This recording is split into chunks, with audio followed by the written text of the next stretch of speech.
ఒడిశా రాష్ట్రంలో పిడుగులతో కూడిన వర్షం బీభత్సాన్ని సృష్టించింది.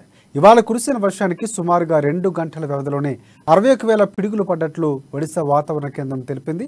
పిడుగుల ధాటికి ఇప్పటికే 12 మంది మృతి చెందగా మరో 14 మందికి గాయాలైనట్లు ఒడిశా ప్రభుత్వం వెల్లడించింది.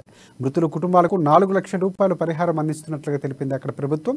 ఇక ఈ నెల 7 వరకు పిడుగులతో కూడిన భారీ వర్షాలు ఉండడంతో ప్రజలు ప్రభుత్వ యంత్రాంగాన్ని అధికారులు అప్రమత్తం చేశారు.